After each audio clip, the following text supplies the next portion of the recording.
Well, hey everyone, welcome. Today you're here with me, Monique Hernandez-Fuentes. Monique is the founder of Gear Recovery.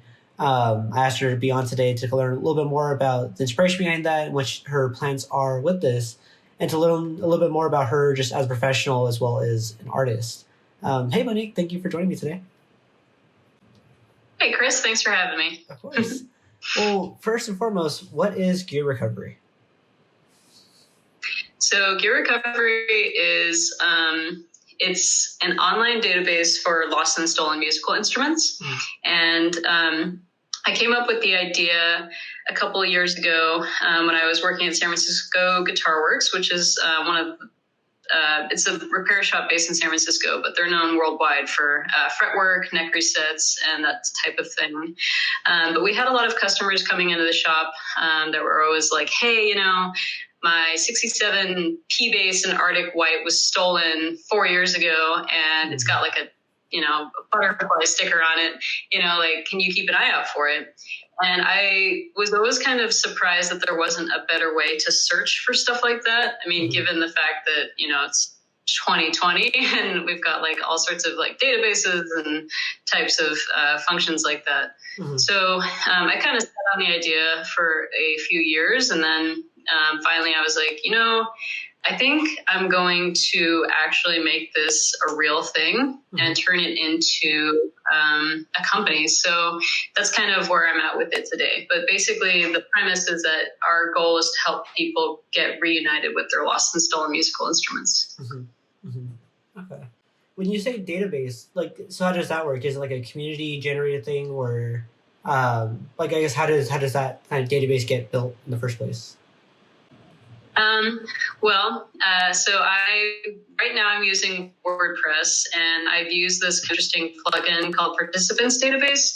I guess the developer originally made it for people that were trying to garner support for certain political initiatives. So I've kind of acquiesced that base software and turned it into this like user submitted database software, basically. I hired a dev on Upwork to help me like set the whole thing up, because I'm not a developer. My background's in marketing. But yeah, so it's in this early stages. How I envision it happening is that people go to the website, they can fill out their information. Your recovery sends you an email with a link where you can go and edit your, let's say you're trying to relocate your Strat or something like that.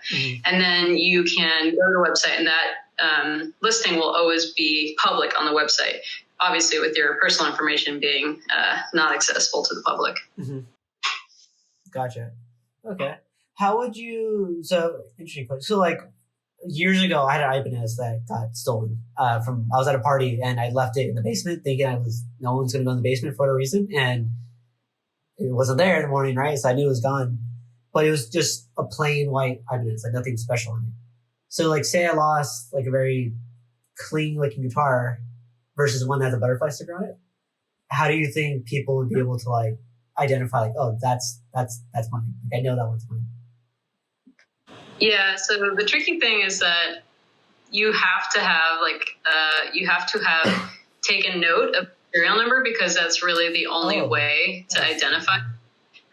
So it's tricky because, part of your recovery is not just going to be about the database, but it's going to be about, creating a better resource for, keeping track of your instruments, taking your serial numbers, getting insurance on your stuff. So I'm also kind of partnering up with a lot of gear companies to try and talk to them more about how their serial number system works, what made them sit, what are the differences between certain years. I've already partnered with Dunnable Guitars and Martin Guitars, and I think the next one, I can't say yet, but yeah, so it's also going to kind of be like a knowledge base for people to kind of help, for example, once a year, you should go through all of your guitars and make sure that you have all the serial numbers up to date, that you've submitted all the information to your insurance company, just to kind of keep people abreast of getting ahead of the problem before it becomes a problem. Actually, I never even thought about that. That's cool. So how did you get Martin, another brand, on board? How did that kind of come about? Well, I've reached out to them. So Martin in particular is kind of a huge inspiration for me in this project because Martin has been tracking their guitars since the company was basically founded, and their serial number system is one that has been continuous for like the last 100 or so years that they've been around. So I was really excited to work with them initially because, they've just kept one system the whole time. And I think that's really the greatest part about how they've organized it is it makes it very easy for people to reference, as opposed to Gibson, who have had multiple factories and they've changed their system over and over and over throughout the years. So it makes it very difficult to date certain guitars of theirs from certain eras. So, they were a huge inspiration for me. Dunnable Guitars is a boutique guitar company based in LA. And the guy that's the main person behind it, his name is Sasha Dunnable. And he's the guitarist and singer for the band Intronaut. And I really wanted to make Gear Recovery not just about the Fenders, the Gibsons, the Martins, but more about, the Dunnables, the Carillions, the Kiesels, the Damonesses of the world, because I want boutique guitar companies to know that they should, they should start serial number dating their stuff as soon as they basically create a guitar. So that way, that's actually a thing with my boss at SF Guitarworks is that he makes a couple of guitars, but he doesn't have a serial number system. So if somebody stole his guitar, it would be his because he knew it was his, but when you're buying and selling on the internet, you have to prove it. It gets a little bit more tricky. So I'm trying to encourage people to create a system and stick with that system and just keep using it. Oh, so you're kind of helping other companies organize themselves in a very much needed way. Yeah, it makes sense because I have a fond affinity for staying organized myself. So, if I can help others in this way, that's always been one of my things is I love helping other people. Yeah. So, if I can help in this way, then that'll be super meaningful for me. Very cool. So I know you mentioned you were kind of working on the idea for 4 or 5 years, and just starting a business. But what is it about specifically helping musicians get their old gear back? What is it about that you wanted to make a reality? Well, I think it's because, number one, I'm a musician, and I think that, this area where there's always been potential weakness is an element of the music industry that's kind of just hasn't progressed past the 90s. And I say that lovingly because there's a lot of parts about the music industry that are still kind of stuck in the past, Yeah. If you go to certain guitar websites, you'll be like, oh dear God, this was made during the .com bust, So I say that lovingly. So my idea was to not just create another, simple database. I wanted to make something kind of sleek looking that reflected my experience with doing SEO marketing and digital marketing, and to try to have a really great looking product. And I guess that I just really, really care about people whose stuff has been stolen because I know how frustrating that is. Some of my guitars I've had for so long, they're a part of who I am as a musician and a person. And if someone stole one of them, I would be so devastated. So if I can create a way that will help people at least try to get their stuff back in one place, that would be super impactful. Very cool. Have you ever had your own gear stolen before? No, I have not. At least not my guitars.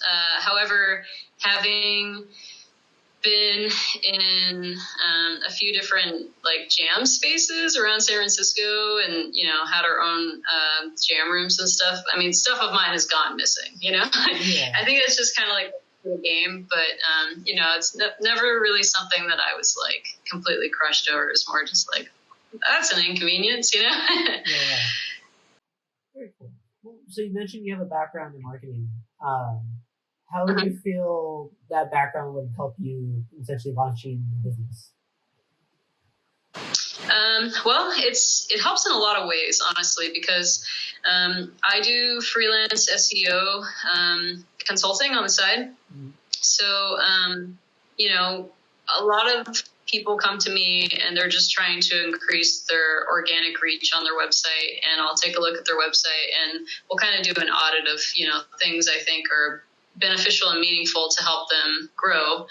And, just knowing how to install like an AdWords event tracking code or how to set up a Facebook paid campaign for new users, or, how to use the Google Search Console and what that data means. I think all of those things really contribute to starting your own business. Creating a content strategy around social media, and all those types of items can be super useful. And if you don't know how to do that, it can be super overwhelming. Because when I was learning it, I felt overwhelmed as well. Yeah. But I think once you have a cadence down, it gets a little bit easier too. Yeah. So you mentioned SEO. For people that might not know what that is, what is SEO? So SEO is search engine optimization. Mm-hmm. And basically, it references like a couple different things, but most of the time people are worried about how they are showing up organically in Google's search results. And there's a number of ways that you can try to increase your search rankings. And it's kind of in some regards, it's a little bit of a guessing game because Google's always constantly changing their algorithms. But in a lot of ways, there's been a lot of really, really great people out there like Brian from Backlinko and Neil Patel, who have really done so much research about, how to organically increase your rankings. And so, yeah, that's a very high level overview because it's a pretty confusing topic. Yeah, no worries. I work in ASO, so it's like app store optimization. So it's like similar, but for the app store. So I get it. Interesting. So let me ask you, so I feel like you come from a very metal background, right? Very musical background, very artistic, like that. But it seems like you have a very extensive knowledge in data. How is that for you? I guess being an artist that really is kind of involved in data every day is as part of your job. Well, yeah, I mean, when I was in high school, my first job was working at a lesson store / music lesson place in Redwood City called Geld Music, and my guitar teacher was always trying to encourage me to do something that was unrelated to music as a full-time career. Okay. And it's funny because I ended up working in music a lot anyways, but I also appreciated his advice a lot because when I graduated from college, I started at this Japanese corporation called Cyber Agent. They have a lot of different subdivisions of their company, but I started in their mobile advertising division. So their big focus in that particular area was mobile gaming.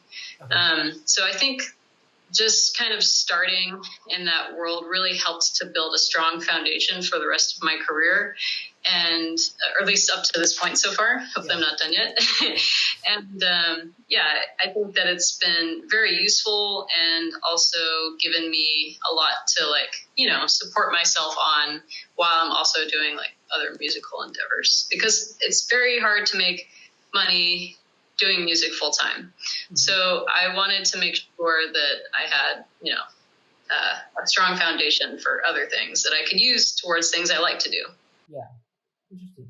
Yeah, because looking at your LinkedIn, you have a very I feel like everything has been cool. Like you went from working in a guitar shop as a start, then you worked at EMG for a while, as a host and Guitar Tricks, and you're actually in radio. So what is it? I know you mentioned the music business has its own side. What is it now that you've been able to touch so many different aspects of music business? What would you?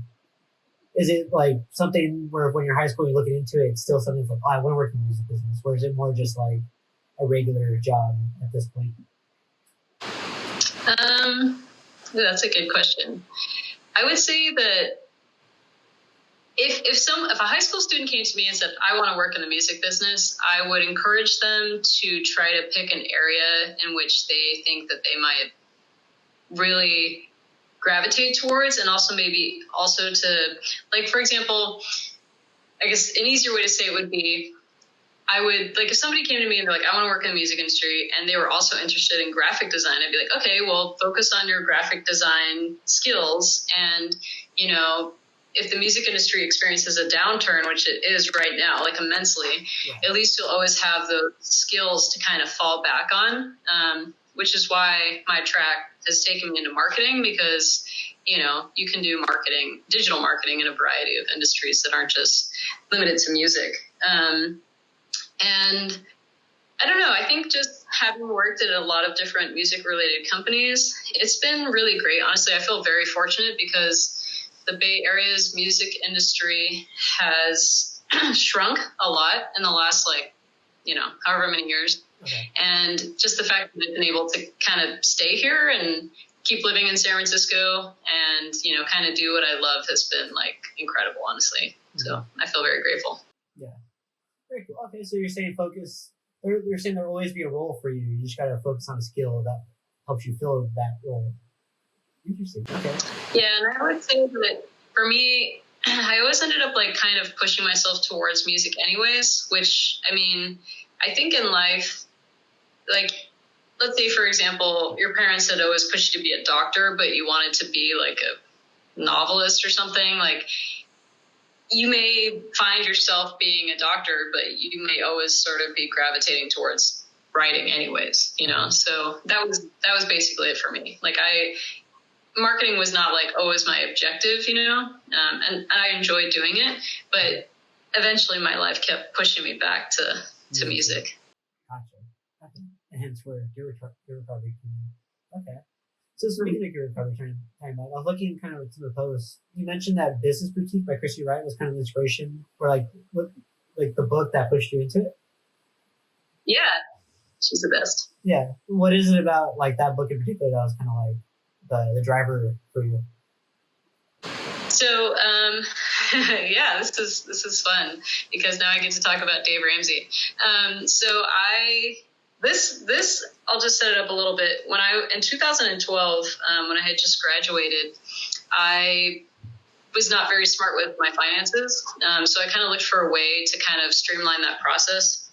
And I started looking for podcasts on iTunes, and I found this personality named Dave Ramsey, who is a very, I feel like when I say that name, sometimes people figure out, they're like, oh, he's so intense. But actually his ideas about being debt-free have really changed my life. And so over the years, I've listened to his podcasts. I've kind of made his debt-free process a part of my mantra. And eventually he acquired this wonderful personality named Christy Wright, who was inspired by her mother's journey from starting, like, a small baking business. So she wrote this book, and the whole premise is to empower women to do what they love and make money at it. So her book was very inspiring to me because, like I was saying to you before we started chatting, that I never really envisioned myself going into owning my own business because I don't think I really understood how or when or anything like that. So listening to her kind of describe, like, the processes and, like, going about, like, setting up an LLC or things like that, that kind of helped me to sort of, you know, laser in my focus of what I should be doing. And could I do it, you know? Yeah. So, yeah, she's been really inspiring to me. She's a great source of inspiration for me kind of on my journey. So, yeah, I highly recommend it to women and men that are looking to start their own kind of side hustle or anything like that. Right when I asked you, start asking that question, like, you kind of see this a little bit. Do people, whenever you bring up Dave Ramsey or her, do people always, like, stop at you, or? Well, he's, you know, I'll be honest, he is a Southern conservative religious person. And I think a lot of people are, you know, they're not really into that. Yeah. And I can understand that, you know, but I have never really I try to separate the person from the advice, which I think you can separate. Yeah. And yeah, his ideals are pretty extreme. Living completely debt free means you don't have a credit score. And a lot of people are like, oh my God, yeah. So it's pretty extreme stuff. I recommend for you to check it out if you're interested, but if not, then no worries. Yeah. So, well, maybe it's too personal to something else. So you don't have a credit card? Like that's not a thing? No, I do not have any credit cards. Interesting. I feel like that's so, well, not a bad look, like it's so foreign, right? Like I've been told you have to have like at least 5 and stack on every so often. Oh, interesting. Yeah. I think for me, I just realized for me, it's kind of, how like people have problems with gambling? Okay. It's kind of like that for me with credit cards. So I had gotten into, I have a lot of student loan debt still, so I'm not quite all the way out of the water yet. But, I just kind of early on, after I found his program, I was like, I don't really want credit cards anymore. And I think I'm just going to pay them all off and close them all. Yeah. And I have no regrets.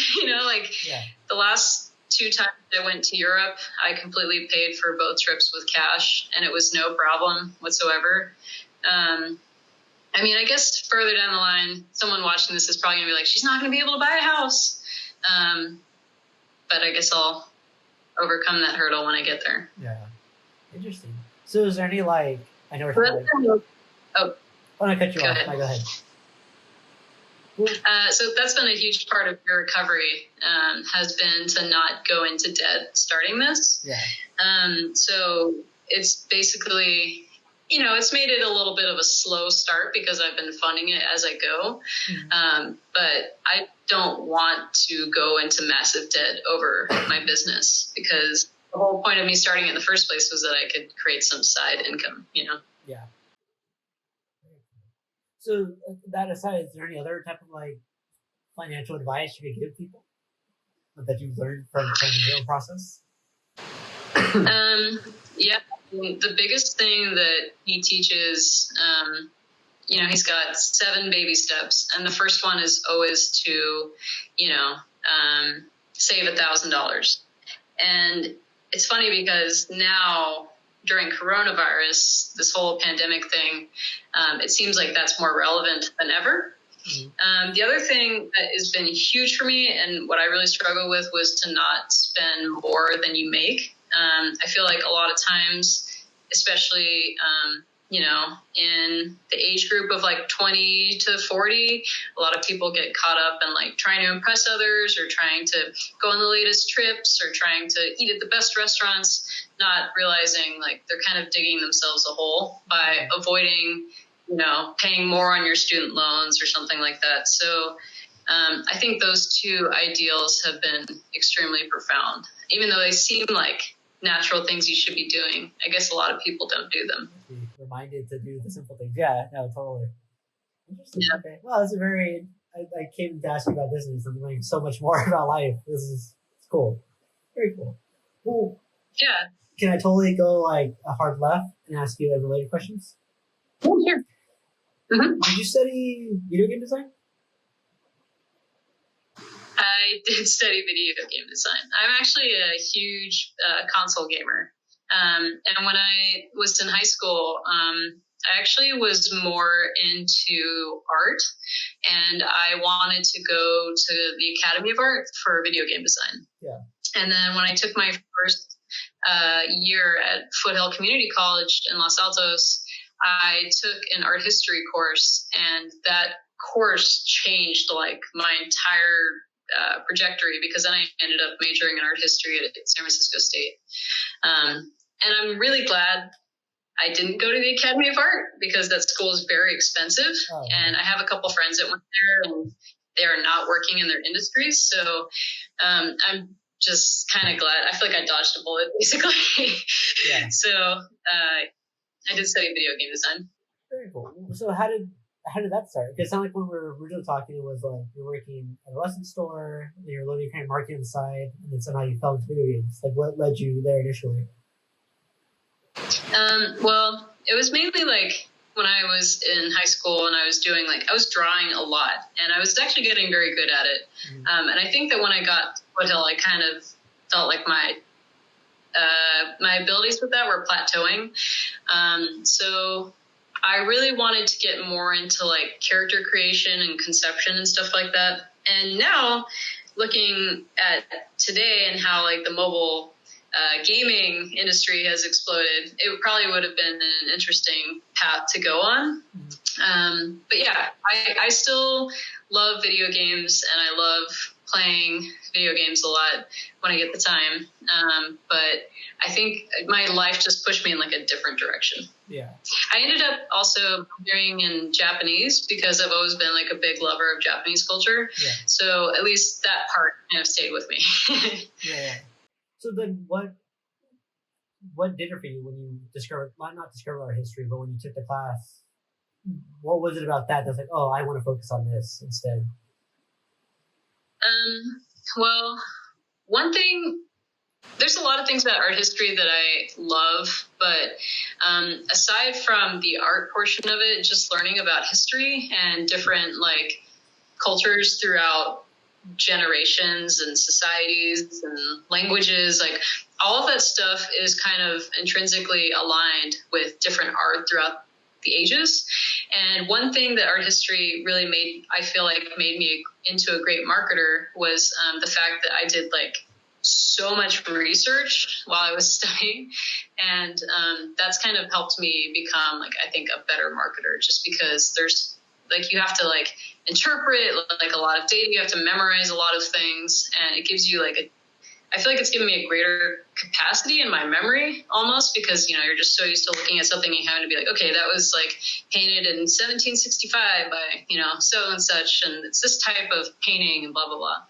And I was also really impressed by my professor's capacity for knowledge. Like, he just knew so much about the world, and I also wanted to know lots about the world.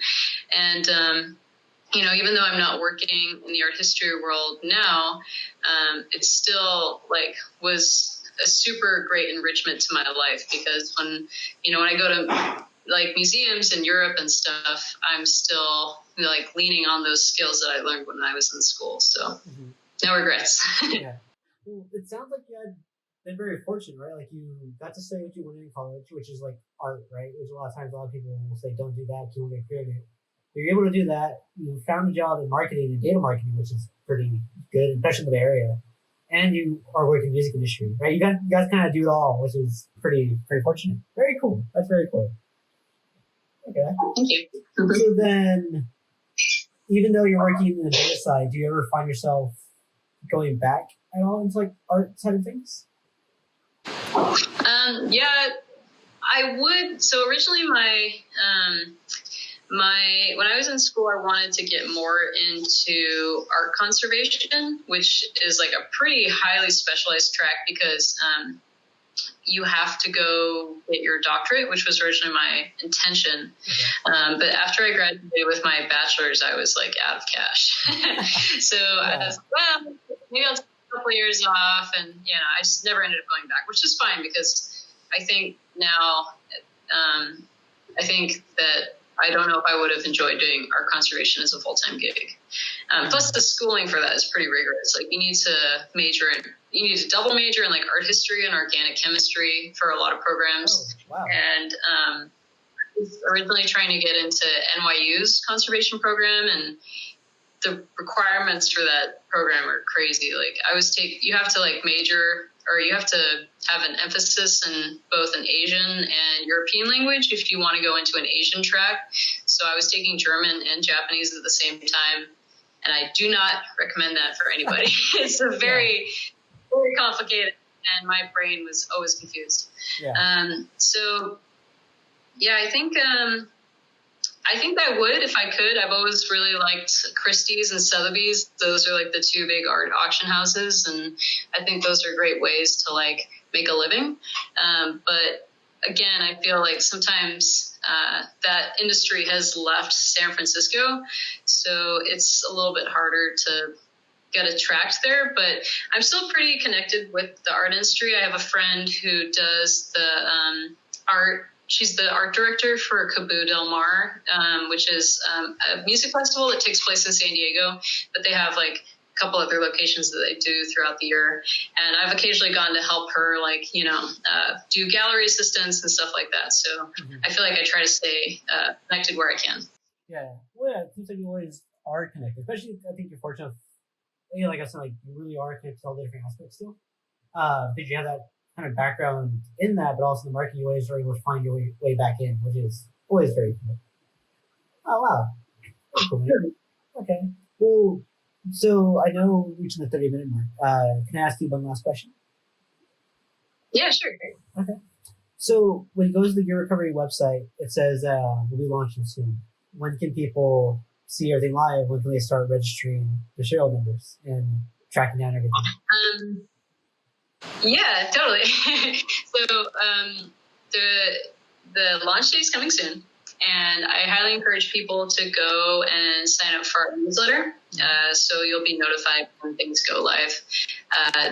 It should be up within the next month or so, but yeah, stay tuned and sign up for the newsletter because it'll let you know. But we're all over social media so far, so you can check it out on Twitter, Instagram, Facebook for Gear Recovery, and Pinterest too.